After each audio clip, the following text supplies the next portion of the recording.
The Midnight Library is a 2020 novel by Matt Haig that mixes science fiction and fantasy elements with deeper questions of mortality, happiness, and the choices we make.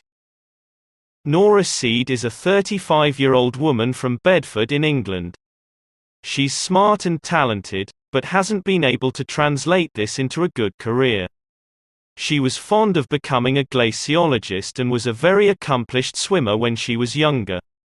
She was also quite good with music, but her fear and anxiety finally gained the upper hand, and stopped her from living out her potential, and now she finds herself working in a music store for over a decade, and struggling with her mental health.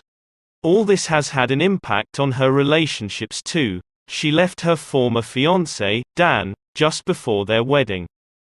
Her brother has become a stranger to her, so much so he avoids her when he's in town. Her best friend, Izzy, moved to Australia, and they hardly keep in touch. One particularly bad day, she's fired from her job and her side jobs and finds her cat dead in the street. These events and her already bleak outlook on life make her decide to take her own life. She awakes to find herself in front of a library in heavy mist. The grand clock reads midnight. Once inside, she meets Mrs. Elm there, her former school librarian, whom she was close with, as they played chess during breaks.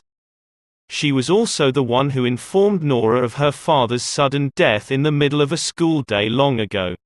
She tells her that all the books in this library's shelves are lives that Nora could have led, if she had made different choices. One book is different, and it's called the Book of Regrets. It contains all the things Nora wishes she could change from the life she lived. When Nora is in the library, she can pick another option, to find out if it was a better life in the end, and if she becomes unhappy, she'll be returned to the library where she gets another pick. After being convinced, she agrees to try one of these different lives. She picks one of her biggest regrets, a life where the wedding did happen, and quickly finds herself in a pub.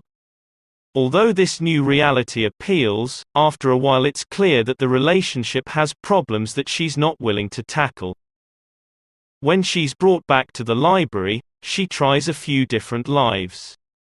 She tries one where her cat wasn't allowed outside on the night of his death, one where she follows her swimming potential to the Olympics, one where she moves to Australia with Izzy, one where she becomes a glaciologist, and one where she signs a record deal and becomes a big star.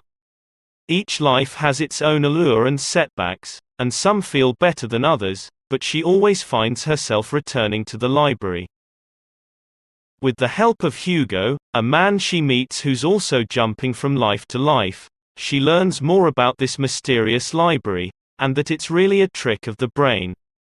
The library is just a way the brain makes sense of all these different possibilities, and in her case she sees Mrs. Elms as her guide, since she was so close to her before. She learns that Hugo actually sees a video store instead of a library and a beloved uncle instead of Mrs. Elm. As she travels through different lives, she starts to see the motivations of her real life more clearly and becomes more understanding and compassionate of her loved ones. But to her biggest surprise, she also feels more understanding and easier to forgive herself through this process, as she finds herself jumping from life to life as if possessed.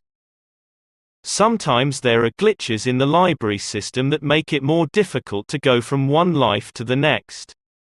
Mrs. Elm explains this has to do with her health in real life, which must be getting worse, and she warns Nora that she should be getting serious about her choice. Nora explores a life in which she accepts a long-ago coffee invitation from Ash, an acquaintance from Bedford who found her cat on the road. Nora is experiencing a life that seems perfect. She and Ash are married, they have a daughter, Molly, a dog named Plato, and Nora is a Cambridge professor.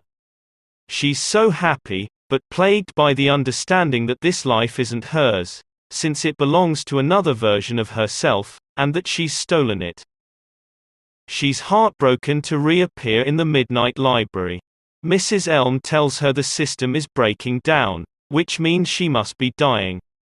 Now convinced she wants to live, she asks Mrs. Elm for a way out, and she advises Nora to write her own story.